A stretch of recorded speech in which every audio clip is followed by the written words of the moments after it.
بسم اللہ الرحمن الرحیم۔ السلام علیکم ورحمۃ اللہ وبرکاتہ۔ حضور نبی آخر الزمان صلی اللہ علیہ وآلہ وسلم اور حضرت خدیجہ بنت خویلد رضی اللہ تعالی عنہا کی سب سے چھوٹی صاحبزادی کا نام حضرت فاطمہ زہرا رضی اللہ تعالی عنہا ہے۔ آپ ایک نہایت پیاری اور لاڈلی صاحبزادی تھیں، لیکن بچپن میں آپ کو بڑے مشکل اور کٹھن حالات کا سامنا کرنا پڑا۔ ایک طرف چھوٹی سی عمر میں ماں کا سایہ اٹھ گیا اور دوسری طرف دشمنان اسلام کی طرف سے اللہ کے پیارے رسول صلی اللہ علیہ وآلہ وسلم کو اذیتیں اور تکلیفیں پہنچائی جا رہی تھیں۔ کبھی ابو جہل کی سختی کی شکایت لے کر حضرت فاطمہ رضی اللہ تعالی عنہا حضور صلی اللہ علیہ وآلہ وسلم کی خدمت میں حاضر ہوتی، تو کبھی اپنے والد محترم صلی اللہ علیہ وآلہ وسلم کے بارے میں کفار کے ناپاک منصوبے دیکھ کر غمگین ہوتی، کبھی رحمت عالم صلی اللہ علیہ وآلہ وسلم کے بابرکت کندھوں سے غلازت دور کرنے پہنچتی۔ حضرت عبداللہ بن عباس رضی اللہ تعالی عنہ فرماتے ہیں کہ ایک دن حضرت فاطمہ زہرا رضی اللہ تعالی عنہا سرکار حضور صلی اللہ علیہ وآلہ وسلم کی بارگاہ میں ایسی تشریف لائیں کہ آپ کی آنکھوں میں آنسو رواں تھے۔ حضور صلی اللہ علیہ وآلہ وسلم نے اس کا سبب پوچھا تو فرمایا، ابا جان میں کیوں نہ روں، کفار قریش کا ایک گروہ حجر اسود کے پاس لات، عزازیل اور منات کی قسمیں کھا رہا ہے کہ اگر حضور صلی اللہ علیہ وآلہ وسلم کو دیکھ لیا تو شہید کر دیں گے، اور ان میں کوئی شخص ایسا نہیں جس نے آپ صلی اللہ علیہ وآلہ وسلم کے مقدس خون سے اپنا حصہ پہچانا نہ ہو۔ اس پر حضور صلی اللہ علیہ وآلہ وسلم نے فرمایا، میری بیٹی وضو کا برتن لے آؤ۔ چنانچہ آپ صلی اللہ علیہ وآلہ وسلم نے وضو فرمایا اور مسجد کی طرف روانہ ہو گئے۔ جب کفار قریش نے رسول اللہ صلی اللہ علیہ وآلہ وسلم کو دیکھا تو بول اٹھے، یہ ہیں وہ، پھر ان کے سر جھک گئے اور ان کی ٹھوڑیاں ان کے سامنے ساقط ہو گئیں، وہ اپنی آنکھ بھی نہیں اٹھا سکے۔ رسول اللہ صلی اللہ علیہ وآلہ وسلم نے ایک مٹھی خاک لے کر کفار پر ماری اور ارشاد فرمایا، چہرے بگڑ گئے، جس شخص کو ان میں سے کوئی کنکری لگی وہ بدر کے دن کفر کی حالت میں مارا گیا۔ خواتین اسلام کے لیے سیدہ کائنات رضی اللہ تعالی عنہا کی ذات بابرکت اسی طرح اسوہ کامل ہے، جس طرح نبی اکرم صلی اللہ علیہ وآلہ وسلم کی ذات کو اللہ تعالیٰ نے پوری کائنات کے لیے اسوہ حسنہ قرار دیا ہے۔ آپ رضی اللہ تعالی عنہا تسلیم و رضا کی کھیتی کا بہترین حاصل ہیں اور مسلمان ماؤں کے لیے مکمل اور اعلیٰ ترین نمونہ ہیں۔ دختران اسلام ہر شعبہ زندگی میں اپنے آپ کو حضرت سیدہ فاطمہ زہرا رضی اللہ تعالی عنہا کی حیات مقدسہ کے آئینے میں دیکھیں تو ایک مثالی بیٹی، بہن، بہو، بیوی اور ماں کی خصوصیات درجہ کمال پر نظر آتی ہیں۔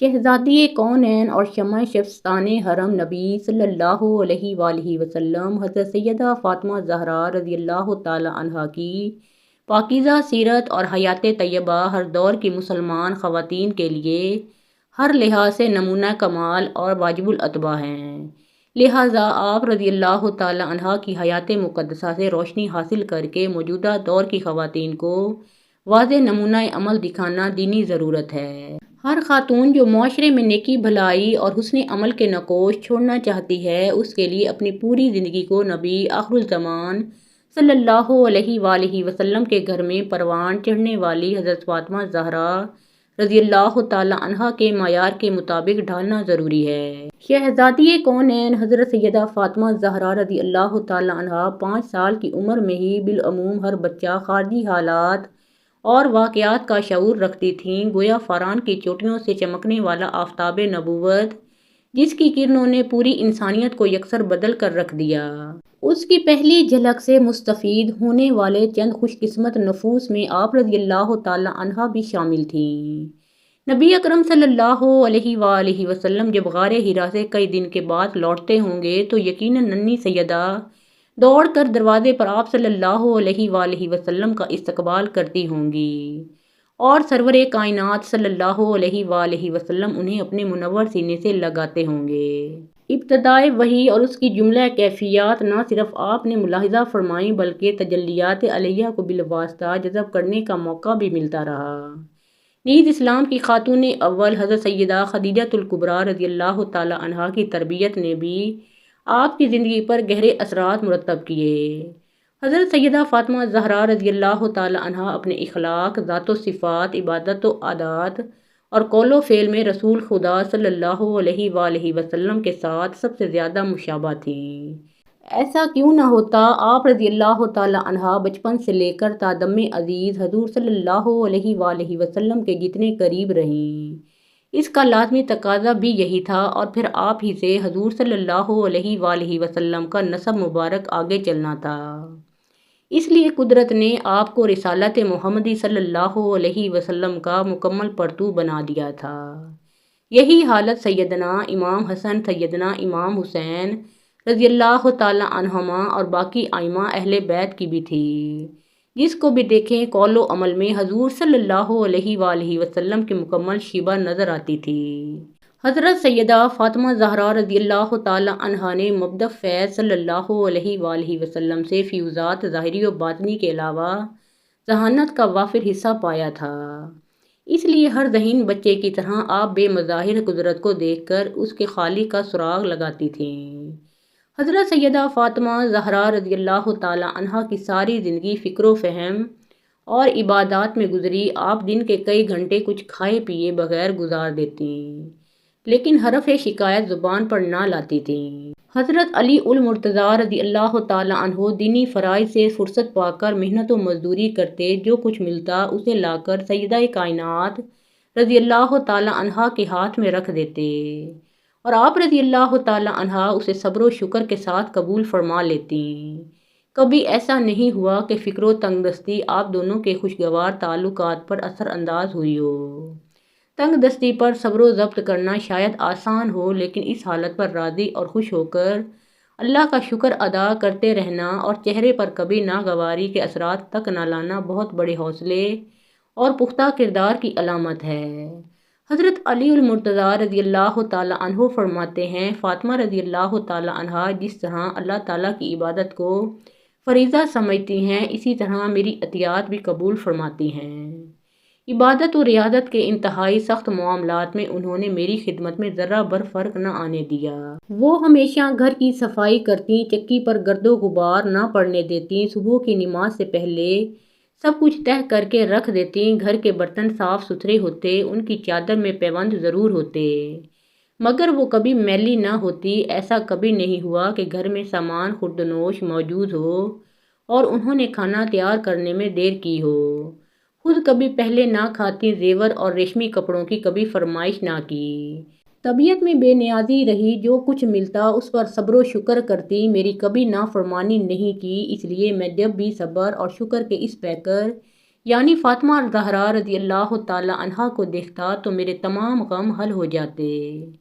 سب عظمتیں اور خوبیاں جو کسی بشر میں ہو سکتی ہیں، ان کے در کی خیرات ہیں۔ رسول اکرم صلی اللہ علیہ وآلہ وسلم کی عظیم بیٹی نے اگر بچوں کی تربیت کے لیے خود تکالیف اٹھائیں اور ان کی بہترین تربیت کی، تو آج کی مسلمان عورت اس ذمہ داری سے کیوں فرار اختیار کر سکتی ہے؟ بچوں کی پرورش، ان کی صفائی و ستھرائی، لباس و خوراک کا خیال رکھنا اور گھر امور کی دیکھ بھال ہی عورت کی سب سے بڑی قربانی ہے۔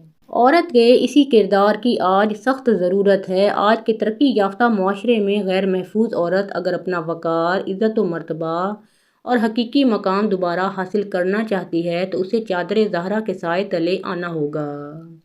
حضرت سیدہ فاطمہ زہرا رضی اللہ تعالی عنہا کی سیرت طیبہ ہماری ماؤں، بہنوں اور بیٹیوں کے لیے خوبصورت نمونہ عمل ہے۔ کہا جاتا ہے کہ سیدہ فاطمہ رضی اللہ تعالی عنہا حیض و نفاس سے پاک تھیں، تو ہمارے ذہن میں یہ سوال پیدا ہوتا ہے کہ حیض چونکہ بچے کی پیدائش کے لیے ضروری عمل ہے، تو پھر جنتی سردار حسنین کریمین کیسے پیدا ہوئے؟ آقا دو جہاں نبی کریم صلی اللہ علیہ وآلہ وسلم کی لخت جگر حضرت مولا علی رضی اللہ تعالی عنہ کی زوجہ اور حسنین کریمین کی والدہ محترمہ کی فضیلت قرآن پاک میں بے شمار جگہ پر بیان ہوئی ہے، اور ان کی شان میں بہت سے مستند اور صحیح احادیث موجود ہیں جن سے کوئی بھی انسان انکار نہیں کر سکتا۔ اگر ہم ان کی سب فضیلتیں بیان کرنا شروع کر دیں تو اس میں کوئی شک نہیں کہ مہینوں لگ جائیں گے، لیکن ہم نہ تو سیدہ فاطمہ کی مکمل فضیلتیں بیان کر سکیں گے اور نہ ہی ان کا شمار کر سکیں گے۔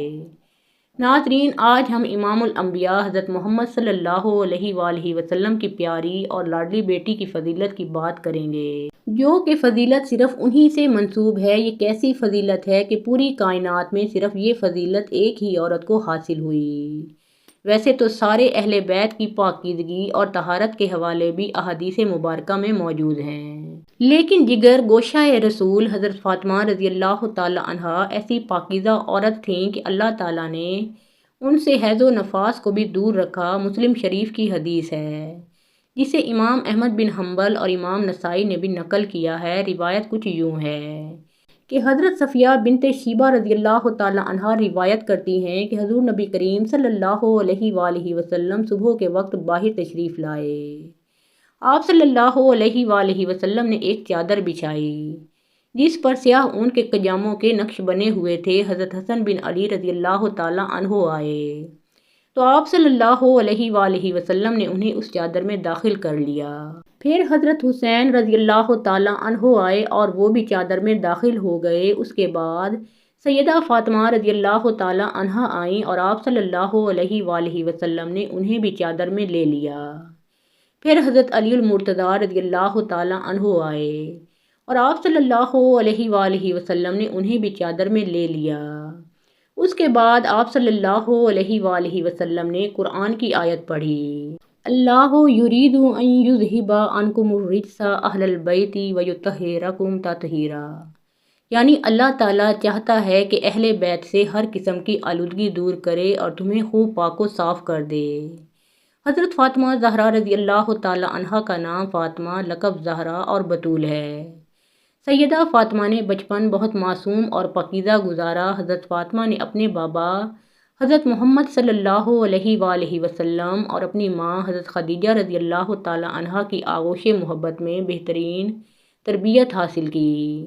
سیدہ فاطمہ رضی اللہ تعالی عنہا ہر وقت اللہ تعالیٰ کی عبادت میں مشغول رہتی تھیں اور دوسری عام لڑکیوں کی طرح کھیل کود میں وقت ضائع نہیں کرتی تھیں۔ آپ کو لوگ عابدہ، زاہدہ، طاہرہ کے نام سے جانتے تھے۔ حدیث میں ملتا ہے کہ حضرت فاطمہ زہرا رضی اللہ تعالی عنہا کے اخلاق و عادات اور بات کرنے کا طریقہ اپنے بابا حضرت محمد صلی اللہ علیہ وآلہ وسلم سے بہت ہی ملتا جلتا تھا۔ آپ رضی اللہ تعالی عنہا کے الفاظ بہت نرم اور دل کو چھو لینے والے ہوتے تھے اور ہر سننے والے پر گہرے تاثرات چھوڑتے تھے۔ آپ کے بابا حضرت محمد مصطفیٰ صلی اللہ علیہ وآلہ وسلم جب حضرت فاطمہ کی پاکیزہ ذات کو دیکھتے تو فرماتے، فاطمہ تو انسانی حور ہے اور جنت کی حوروں کی سردار ہے۔ آپ رضی اللہ تعالی عنہا بے شمار فضائل اور کرامات کی حامل تھیں۔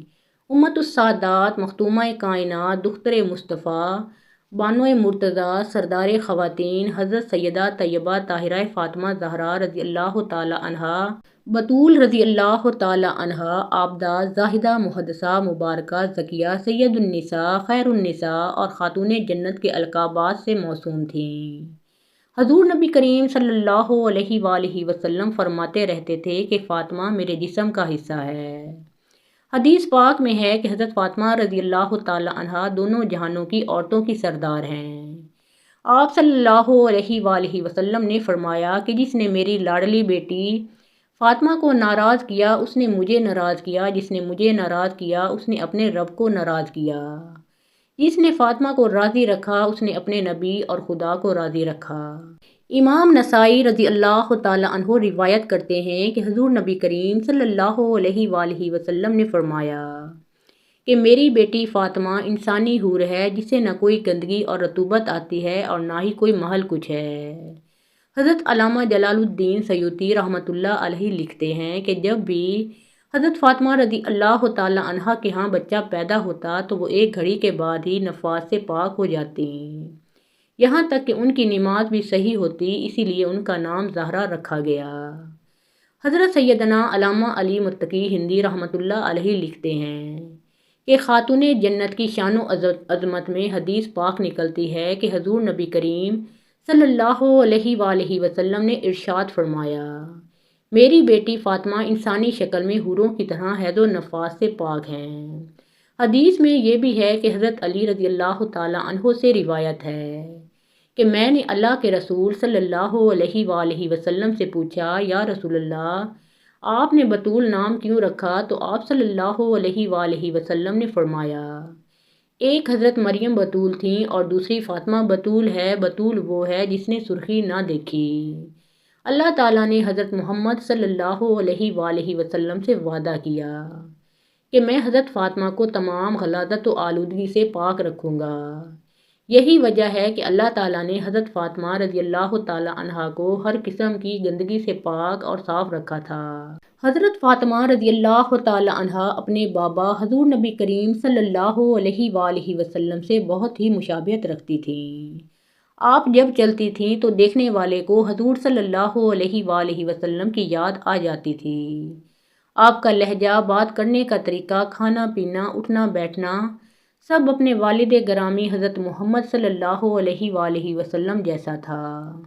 اکثر لوگوں کے ذہن میں یہ سوال پیدا ہوتا ہے کہ جب سیدہ فاطمہ رضی اللہ تعالیٰ عنہا نفاس سے پاک تھیں تو پھر ان کی اولاد کیسے ہوئی؟ ایسا اصل میں ایک قدرتی نظام ہے جس سے ہر مہینہ عورت بلوغت سے سنائز تک بچے کی پرورش کے لیے تیار ہوتی ہے۔ اسی حیض کے خون سے بچے کی پرورش ہوتی ہے۔ یہ اللہ تعالیٰ کا نظام ہے۔ لیکن یہاں بات اس خاندان کی ہو رہی ہے جس کے لیے اللہ پاک نے یہ کائنات بنائی۔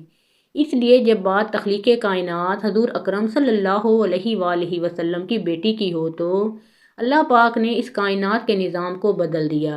جیسے اللہ نے بغیر ماں باپ کے حضرت آدم علیہ السلام اور حضرت حوا کو پیدا کیا، جیسے عیسیٰ علیہ السلام کو اللہ نے بغیر باپ کے پیدا کیا، جیسے سیدنا اسماعیل علیہ السلام کے مقام پر بغیر ماں باپ کے پیدا ہوا، جیسے اللہ پاک نے دو پہاڑوں کے درمیان ایک اونٹنی کو حضرت صالح علیہ السلام کے لیے پیدا کیا، اسی طرح اللہ پاک نے اپنے آخری اور لاڈلے نبی کی فضیلت دی کہ ان کی بیٹی کو ہر طرح کی گندگی سے پاک رکھا اور بغیر حید و نفاس کے حسنین کریمین کو پیدا فرمایا۔ حضرت بی بی فاطمہ کی ولادت کے وقت اللہ تعالیٰ کا ایسا معجزہ ہوا کہ جسے سن کر آپ بھی حیران رہ جائیں گے۔ یہ واقعہ حضرت محمد صلی اللہ علیہ وآلہ وسلم کی لاڈلی بیٹی فاطمہ کی ولادت کا ہے۔ حضرت فاطمہ کی ولادت سے پہلے بھی ہمارے پیارے نبی کریم صلی اللہ علیہ وآلہ وسلم کی 3 بیٹیاں تھیں۔ حضرت زینب، حضرت ام کلثوم اور حضرت رقیہ، یہ تینوں حضرت بی بی فاطمہ سے بڑی تھیں اور ان تینوں بیٹیوں کی ولادت ہمارے پیارے نبی کی نبوت کے اعلان سے پہلے ہوئی تھی۔ حضرت خدیجہ جو کہ حضرت فاطمہ کی ماں تھیں، جب حضرت خدیجہ نے اللہ کے نبی کا کلمہ پڑھا اور آپ پر ایمان لے آئیں تو حضرت خدیجہ کے تمام رشتہ داروں نے اور مکہ کے لوگوں نے حضرت خدیجہ سے تمام رشتہ ناطے توڑ دیے اور وہاں کی عورتیں بھی حضرت خدیجہ کے پاس نہیں آتی تھیں، کیونکہ حضرت خدیجہ ہمارے پیارے نبی حضرت محمد مصطفیٰ صلی اللہ علیہ وآلہ وسلم پر ایمان لے آئی تھیں۔ جب حضرت بی بی فاطمہ رضی اللہ تعالیٰ عنہا کی ولادت کا وقت قریب آیا تو حضرت خدیجہ الکبریٰ نے اپنے رشتہ داروں کی کچھ عورتوں اور اپنی سہیلیوں کو بلاوا بھیجا، لیکن ان سب نے یہ کہہ کر انکار کر دیا کہ تم نے محمد عربی کا کلمہ پڑھا ہے، ہم تمہارے گھر نہیں آئیں گے۔ یہ بات سن کر حضرت خدیجہ بہت زیادہ پریشان ہو گئیں اور مایوس رہنے لگیں۔ ہمارے پیارے نبی سرکار دو عالم صلی اللہ علیہ وآلہ وسلم نے حضرت خدیجہ کو حوصلہ دیا اور فرمایا، اے خدیجہ تم پریشان نہ ہو، اللہ تعالیٰ بہتر کرے گا۔ ہمارے پیارے نبی نے فرمایا کہ اللہ تعالیٰ نے حضرت جبرائیل علیہ السلام کے ذریعے مجھے پیغام بھیجا ہے کہ ہمارے گھر میں ایک پیاری سی بیٹی آنے والی ہے، اللہ تعالیٰ ہماری اس بیٹی کی نسل سے ایمان پیدا کرے گا جو میری نسل کہلائے گی۔ یہ بات سن کر حضرت خدیجہ بہت خوش ہوئیں۔ اس کے بعد جب ولادت کا وقت قریب آیا تو حضرت خدیجہ مایوس ہو رہی تھیں کہ میرے پاس اس حالت میں بھی کوئی نہیں ہے، اور مکہ کی عورتیں تو پہلے ہی حضرت خدیجہ کو جواب دے چکی ہیں۔ حضرت خدیجہ اس پریشانی میں ہی بیٹی کے انتظار میں تھیں اور تب ہی آپ کے گھر 4 اجنبی عورتیں تشریف لائیں، جنہیں دیکھ کر حضرت خدیجہ کبریٰ رضی اللہ تعالیٰ عنہا گھبرا گئیں۔ حضرت خدیجہ نے ان 4 عورتوں کو پہلے کبھی نہیں دیکھا تھا۔ ان عورتوں نے فرمایا، اے خدیجہ تو پریشان نہ ہو، ہم اللہ تعالیٰ کی طرف سے بھیجی گئی ہیں، ہم تمہاری مدد کرنے کے لیے آئے ہیں۔ روایات میں آتا ہے کہ جب حضرت بی بی فاطمہ زہرا رضی اللہ تعالیٰ عنہا کی ولادت ہوئی تو آپ کے چہرے پر اتنا نور تھا کہ جس کی چمک مکہ کے ہر گھر میں پہنچ گئی، اور یہی نہیں، دنیا کا ایسا کوئی کونا نہیں بچا تھا جہاں پر حضرت بی بی فاطمہ کے نور کی چمک اور روشنی نہ پڑی ہو۔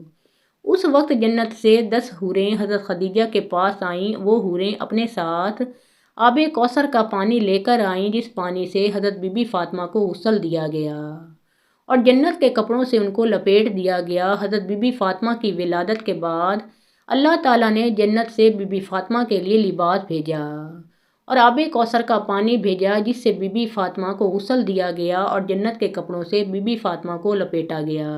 اس کے بعد آسمان پر ایک ایسا نور ظاہر ہوا کہ فرشتوں نے ایسا نور اس سے پہلے کبھی نہیں دیکھا تھا۔ 4 عورتیں جو پہلے آئی تھیں، ان 4 عورتوں نے حضرت بی بی فاطمہ زہرا رضی اللہ تعالیٰ عنہا کو حضرت خدیجہ رضی اللہ تعالیٰ عنہا کی گود میں دیا اور فرمایا، یہ آپ کی بیٹی طاہرہ ہے، یہ آپ کی بیٹی پاک ہے، اللہ تعالیٰ اس کی نسل میں برکت دے گا۔ روایات میں آتا ہے کہ ایمن ہمارے پیارے نبی کے گھر کی طرف تشریف لا رہی تھیں تاکہ فاطمہ رضی اللہ تعالیٰ عنہا کی مبارکباد دے سکیں۔ راستے میں ان کو ایک عورت ملی جس کا نام سلیمہ خزایا تھا۔ فرمانے لگی، اے ایمن، تم اتنی تیزی کے ساتھ کہاں جا رہی ہو؟ تو ایمن نے فرمایا، میں ہمارے پیارے نبی سرکار صلی اللہ علیہ وآلہ وسلم کو مبارکباد دینے جا رہی ہوں۔ ان کے گھر میں چوتھی بیٹی کی ولادت ہوئی ہے۔ سلیمہ ایمن کو کہنے لگی، چوتھی بیٹی کی خبر سن کر حضرت محمد صلی اللہ علیہ وآلہ وسلم کا کیا رد عمل ہوگا، وہ کیسے رویہ اختیار کریں گے؟ یہ بات سن کر حضرت ایمن مسکرائیں اور فرمانے لگیں، تمہاری اس بات نے تو مجھے وہ دن یاد دلا دیا جب حضرت خدیجہ نے اپنی پہلی بیٹی کو جنم دیا تھا۔ ایمن فرمانے لگیں، اے سلیمہ، جب حضرت محمد صلی اللہ علیہ وآلہ وسلم کو یہ خبر ہوئی کہ ان کی اہلیہ نے ایک بیٹی کو جنم دیا تو وہ خوشی سے مسکرائے اور اپنے گھر کی طرف دوڑتے ہوئے آئے، اپنی اہلیہ کو ڈھیروں مبارکباد دی اور اپنی بیٹی کو سینے سے لگایا اور خوب پیار کیا۔ پھر حضرت محمد صلی اللہ علیہ وآلہ وسلم نے قربانی کے جانوروں کو ذبح کر کے ایک اچھا خاصا دسترخوان سجایا اور غریبوں کو کھلایا۔ میں یہ دیکھ کر حیران رہ گئی اور حضرت محمد صلی اللہ علیہ وآلہ وسلم نے اپنی دوسری دونوں بیٹیوں کی باری بھی ایسا ہی کیا تھا۔ مجھے اس بار بھی امید اور یقین ہے کہ حضرت محمد صلی اللہ علیہ وآلہ وسلم اپنی اس بیٹی کی خبر سن کر بھی ویسا ہی رد عمل ظاہر کریں گے۔ سلیمہ خزایا کا چہرہ مرجھا گیا۔ وہ مایوس ہو کر سوچنے لگی کہ اس نے بھی 3 بیٹیوں کو جنم دیا تھا، پر اس کی تینوں بیٹیوں کو ہی مار دیا گیا تھا۔ اس کے شوہر کو بیٹیاں پسند نہیں تھیں۔ اس کی بیٹی جیسے ہی پیدا ہوتی وہ اپنی زندہ بیٹی کو دفن کر دیتا تھا۔ اس کا دل اتنا سخت تھا کہ وہ اپنی روتی چیختی بیٹیوں کو ہی دفن کر دیتا تھا۔ اور یہ واقعہ صرف سلیمہ خزایا کے ساتھ ہی نہیں تھا، وہاں کے بہت بڑے عرب بھی یہی کرتے تھے۔ کافی لوگ ہی ایسے تھے کہ ان کے گھر میں جب بیٹیاں پیدا ہوتیں تو وہ انہیں اسی طرح زندہ دفن کر دیتے تھے۔ کچھ لوگ ایسے بھی تھے جو نہیں دفن کرتے تھے، لیکن زیادہ لوگ ایسا ہی کرتے تھے۔ سلیمہ ایمن کے پیچھے چلی گئی تاکہ دیکھے کہ محمد عربی کا رد عمل کیا ہوگا۔ سلیمہ کھڑی ہو کر سارا منظر دیکھنے لگی۔ سلیمہ نے دیکھا کہ اللہ تعالیٰ کے پیارے نبی کا چہرہ خوشی سے کھلا ہوا ہے۔ ہمارے پیارے نبی سرکار صلی اللہ علیہ وآلہ وسلم اپنی بیٹی کو گود میں لے کر چوم رہے ہیں اور اپنی اہلیہ کو ڈھیروں مبارکباد دے رہے ہیں اور خوشی میں مسکرا رہے ہیں۔ سلیمہ اٹھی اور پیارے نبی کے قدموں میں جا کر گر پڑی اور رونے لگی اور فرمانے لگی، آپ صلی اللہ علیہ وآلہ وسلم کا دین سچا ہے، آپ سچے ہیں، مجھے بھی کلمہ پڑھا دیجیے۔ اس کے بعد سلیمہ خزایا نے بھی کلمہ پڑھا اور وہیں پر مسلمان ہو گئی۔